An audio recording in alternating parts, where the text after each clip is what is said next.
Hey guys, we're on chapter 28 today, and in the last chapter, we learned that Luke was talking to Jen's dad, and by the end, we found out that Jen's dad actually works for the population police. So let's see what happens. Chapter 28.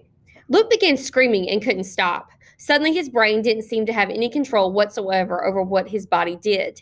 He felt his legs sprung up and propel him towards Jen's dad. He saw his own hand grab for the gun and wrestle it away.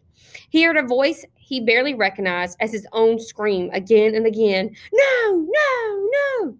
"Stop!" Jen's dad yelled. "Stop, you little fool, before you get us both killed." Somehow the gun was in Luke's hand. Jen's dad lunged at him, and Luke could picture Jen's dad tackling him just as Jen had tackled him all those months ago. But this time, Luke stepped to the side at the last moment, and Jen's dad crashed uselessly into the far wall. Luke pointed the gun at him and struggled to hold it steady. Jen's dad turned around slowly.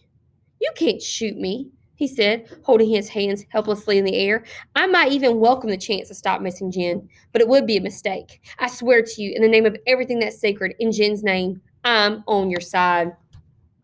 Jen's dad stared into Luke's eyes, waiting. Luke felt a surge of pride that he got in the upper hand, that he felt that he had earned the right to decide what happened next.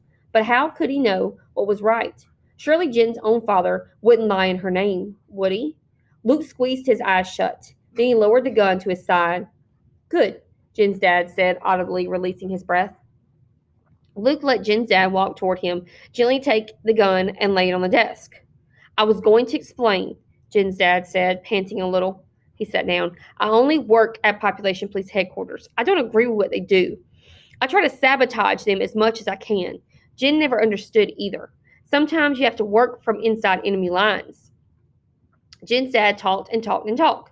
Luke thought he was repeating everything he said 2 or 3 times, but that was okay, because Luke's brain was functioning so slowly. He needed the extra help. "Do you know much about history?" Jen's dad asked. Luke tried to remember if there were any history books among his family's collection in the attic. Did adventure stories of long ago count? He cleared his throat, "just from the books Jen loaned me." "Which ones?" Luke pointed to the ones on the shelves above the computer. "And she gave me some articles, printouts from the computer."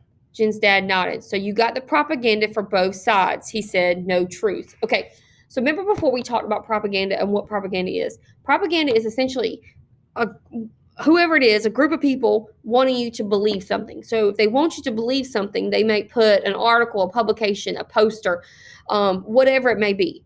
And so what Jen's dad's saying now is that there's propaganda from the government side. They're trying to get you to believe something, and there's propaganda from the free the children side. So essentially, they're both trying to get you to believe something, and it's hard because Luke has struggled with this concept before, and he doesn't know who's right.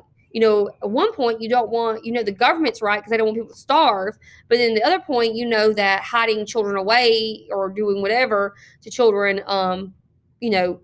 because they are born isn't right either. "What do you mean?" Luke asked. "The government publications are trying to convince people of one thing, so they stretch the facts. And the underground is just as extreme in its own way, making statistics match their cause. So you know nothing." "Jen said the stuff from the computer was true," Luke said defensively. Just saying her name made him wince. "And now she was dead. How could she be dead?" Jen's dad waved that away impatiently. "She believed what she wanted to, but I'm afraid." He stopped, and Luke was afraid Jen's dad might start crying again. Then he swallowed hard and went on. "I'm afraid I encouraged her. I passed along some slanted information. I want to give her hope that someday the population law will be repealed. I didn't know she'd... Luke knew he wouldn't be able to bear seeing Jen's dad break down again. "So what should I know?" Luke asked. "What is the truth?" "The truth?" Jen's dad muttered, catching onto those 2 words as though Luke had thrown him a lifeline. He recovered himself quickly. "Nobody really knows. There have been too many lies for too long. Our government is totalitarian, and totalitarian governments never like truth." That made no sense to Luke, but he let Jen's dad go on talking. "You know about the famines?" Luke nodded. "Before that, our country believed in freedom and democracy and equality for all. Then the famines came, and the government was overthrown. There were riots in every city. over food, and many people were killed. When General Sherwood came to power, he promised law and order and food for all. By then, that was all the people wanted and all they got. Luke squinted, trying to understand. This was grown up talk, pure and simple.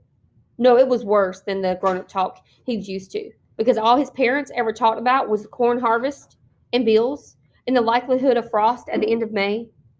Those Luke understood. Governments being overthrown, cities rioting, they were beyond his comprehension. Barron's got more, he blurted, and blushed because it sounded so rude. Jen's dad laughed. True, you noticed. I know it's not fair, and I'm not proud of it. But government officials made a conscious decision to allow one class of people to have special privileges. Jen probably introduced you to junk food, didn't she? Luke nodded. That's a good example. Officially, it's illegal, but no one ever got arrested for supplying barons with junk food, which is mighty convenient considering that all the powerful government officials are barons. The cynicism in his voice sounded so much like Jen that Luke almost gave in to grief again, but he forced himself to focus on what Jen's dad was saying. The government justifies keeping everyone else in poverty because people seem to work the hardest when they're right on the edge of survival, he continued. The government does try to make sure that most people, the ones who cooperate, do survive. If you've heard your parents talking about other farmers, you'll know that nobody loses their farms anymore, but also nobody ever makes enough to live comfortably. Luke thought about his parents' constant worries about money. Was it all unnecessary? Were they just being manipulated? He felt a spark of anger, but buried that too because he had other questions. But even barons had to follow the population law, he said. Is that because, he gulped, because it's necessary? Were there too many people? Are there? Probably not, Jen's dad said. If food had been distributed fairly, if people hadn't panicked, if we had good leaders being honest about the need for everyone's cooperation, we could have survived the crisis without curtailing anyone's rights. And now, it shouldn't be a problem if some people choose to have 3 or 4 kids, as long as some other people choose to have none. But the population law became General Sherwood's proudest accomplishment. That's why even barons aren't exempt. He points to that and says, see how much control I have over my people's lives? So it is wrong, Luke said, trying to grasp the point. I believe so, yes, Jen's dad said. Luke felt a strange sense of relief that it wasn't truly wrong for him to exist, just illegal. For the first time since he read the government books, he could see the two things being separate. Maybe that was why he'd been too scared to go to the rally. If he truly believed the way Jen had, then he might have gone. And would he have been killed as she was? It was all too confusing and scary to think about.